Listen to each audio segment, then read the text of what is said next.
La technologie nanodrop combine fibres optiques et tension superficielle pour contenir et mesurer de petites quantités d'échantillons du type acide nucléique et protéines. Une goutte d'échantillon de faible volume est déposée à l'aide d'une micropipette sur la surface de mesure du piédestal inférieur.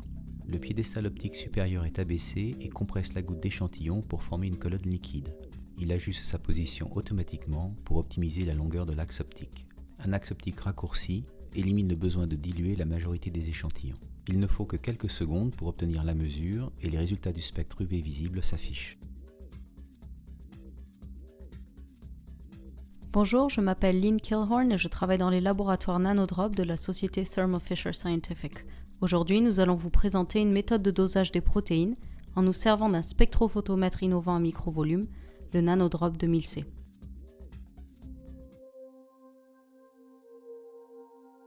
Le spectrophotomètre Nanodrop 2000C utilise un système innovant de rétention d'échantillons.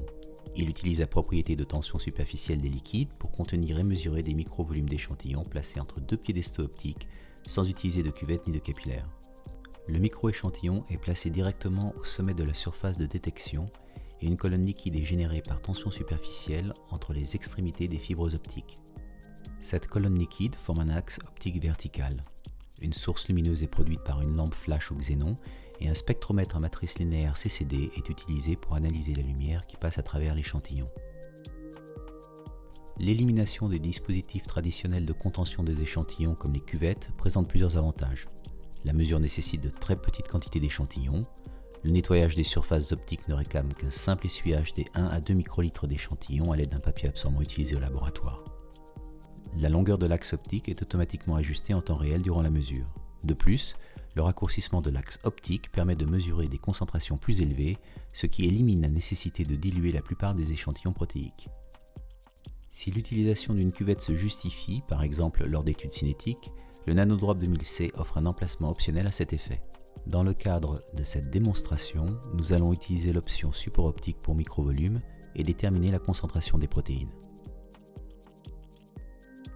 Le dosage des protéines par mesure de l'absorbance à 280 nanomètres s'applique à des protéines purifiées contenant tryptophane, tyrosine et phénylalanine, ou bien des ponts disulfure, cystéine. Pour débuter la procédure, sélectionnez l'application Protéine A280 dans le menu principal. Si la fenêtre de vérification de la longueur d'onde apparaît, s'assurez que le bras est bien abaissé. Sélectionnez le type d'échantillon à mesurer dans la liste déroulante. Le réglage par défaut est recommandé pour la majorité des mélanges non connus de protéines dans lesquels une absorbance égale 1 mg par millilitre. Si l'on veut doser une protéine préalablement caractérisée, on doit alors entrer le coefficient d'extinction de masse ou le coefficient d'extinction molaire pour déterminer la concentration protéique de façon plus précise.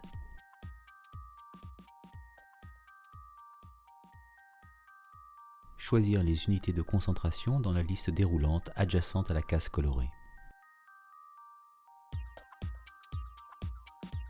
Ensuite, faire un blanc en utilisant une solution tampon adéquate. Il est important d'utiliser la solution tampon dans laquelle la protéine est en suspension. La solution tampon doit avoir le même pH que l'échantillon et une concentration ionique similaire. Les tensions superficielles des protéines en présence étant différentes, nous recommandons d'utiliser un volume d'échantillon de 2 microlitres pour obtenir une colonne liquide adéquate. Mettre l'embout de la pipette à faible rétention en contact avec la surface de mesure du piédestal inférieur et délivrer l'échantillon. Ainsi, la solution n'adhère pas au bord de l'embout de la pipette. Ne pas dispenser la totalité du volume pour éviter la désagrégation de la goutte et l'introduction de bulles dans l'échantillon. Une fois l'échantillon en place, abaissez le bras, cliquez sur blanc. Une fois le blanc réalisé, essuyez la solution tampon sur les surfaces de lecture des deux piédestaux avec du papier sec de laboratoire. S'assurer de l'homogénéité de l'échantillon avant de prendre une fraction aliquote pour la mesure. Bien mélanger l'échantillon sans à-coups à l'aide d'un agitateur mécanique type vortex, réglé à vitesse moyenne afin d'éviter l'introduction de microbules dans le liquide. Entrez l'identifiant de l'échantillon dans la case prévue à cet effet. Mettre en place 2 microlitres du premier échantillon sur la surface de lecture du piédestal inférieur comme pour le blanc. Abaissez le bras et cliquez sur Mesurer. Une fois la mesure effectuée, essuyez l'échantillon des deux piédestaux avec du papier absorbant sec utilisé au laboratoire. Mesurez tous les autres échantillons de la même manière en utilisant une fraction aliquote fraîche de 2 microlitres d'échantillon pour chaque mesure.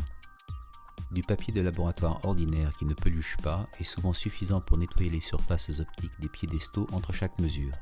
Le seul solvant de nettoyage qui ne doit pas être utilisé est l'acide hydrofluorique.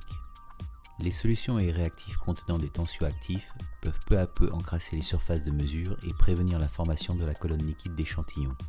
L'aplatissement de la gouttelette posée sur le piédestal inférieur est révélateur du salissement de la surface optique. Pour remettre en état les surfaces de lecture des piédestaux, on peut les frotter vigoureusement avec du papier de laboratoire, mais il est préférable de les traiter avec le produit de nettoyage Nanodrop PR1 pour remise en état selon les recommandations du fabricant.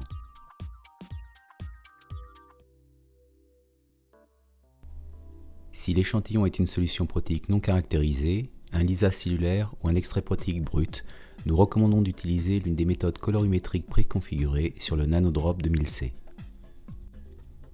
Celles-ci comprennent la méthode au BCA, les méthodes de Pierce 660 de Bradford et de Lowry. La méthode de dosage au BCA sera exposée ici. Les réactifs nécessaires à la réalisation du dosage au BCA sont contenus dans le kit thermoscientifique Pierce compatible avec les agents réducteurs. Réactif BCA A, réactif BCA B et étalon d'albumine sérique bovine. Nous utilisons la série d'albumine sérique bovine prédiluée de Pierce comme étalon. Se référer à la documentation BCA selon Pierce pour déterminer quels étalons choisir pour les dosages qui vous intéressent. Avant de préparer les réactifs, s'assurer de l'équilibre thermique des protéines inconnues et étalons à température ambiante, puis utiliser un agitateur mécanique type vortex pour mélanger les solutions. Utilisez une vitesse d'agitation moyenne afin d'éviter l'introduction de microbules pouvant affecter les mesures. Préparez assez de réactifs pour mesurer les étalons et les échantillons en utilisant un ratio réactif A sur réactif B de 50/1. Dans cet exemple, nous allons préparer 3 ml de réactif pour la référence, 5 étalons et 6 échantillons.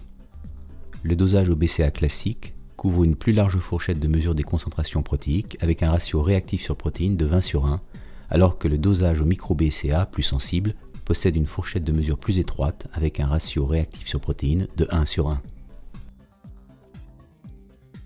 Nous allons préparer un mélange avec un ratio réactif sur échantillon de 20/1 car nous voulons réaliser un dosage au BCA classique. Ajoutez 190 microlitres de réactif dans chaque tube et prévoir un nombre suffisant de tubes pour tous les étalons et les échantillons. Ensuite, ajoutez 10 microlitres de solution étalonnée ou d'échantillon à chaque tube contenant le réactif. Mélangez en utilisant un agitateur mécanique type vortex. Placez les tubes à 37°C pendant 30 minutes. Après cette période d'incubation, laissez les tubes à température ambiante pendant 10 minutes pour permettre l'équilibrage des réactions. Contrairement à la méthode A280, la méthode BCA nécessite la réalisation d'une courbe d'étalonnage avant de pouvoir mesurer les concentrations protéiques dans l'échantillon. Pour générer cette courbe, commencez par sélectionner la méthode dosage au BCA dans le menu principal. Si la fenêtre de vérification de longueur d'onde apparaît, s'assurez que le bras est abaissé. Entrez les valeurs des concentrations de chaque étalon dans le tableau de droite. Le logiciel permet d'entrer la référence et jusqu'à 7 solutions étalons supplémentaires. La référence et ou les étalons peuvent être mesurés par réplication. Établir un blanc en utilisant une solution tampon appropriée. Pour un dosage colorimétrique, le blanc est généralement de l'eau déionisée. Déposez une goutte d'eau de 2 microlitres sur la surface de lecture du piédestal inférieur et abaissez le bras. Cliquez sur blanc. Il suffit d'un seul blanc pour couvrir toutes les futures mesures de la référence et des étalons. Établir la référence en déposant sur la surface de lecture du piédestal inférieur 2 microlitres d'une fraction alicote réactif solution tampon sans protéines. Abaissez le bras et cliquez sur mesurer. Sous l'onglet étalon, sélectionnez un étalon et déposez 2 microlitres de l'étalon choisi sur la surface de lecture du piédestal inférieur. Abaissez le bras et cliquez sur mesurer. Répétez le procédé pour tous les étalons. Pour voir la courbe d'étalonnage, cliquez sur « Voir la courbe d'étalonnage ». Après la mesure de tous les étalons, cliquez sur le bouton « Échantillon ». Entrez l'identifiant de l'échantillon. Déposez 2 microlitres d'échantillon sur la surface de lecture du piédestal inférieur et cliquez sur « Mesurer ». Il faut préparer une nouvelle fraction alicote fraîche de 2 microlitres d'échantillon pour chaque mesure. Une fois la mesure effectuée, essuyez l'échantillon des surfaces de lecture des 2 piédestaux avec un papier sec utilisé au laboratoire. Le résultat final est alors obtenu, la dernière concentration de l'échantillon étant calculée automatiquement à partir de la courbe d'étalonnage.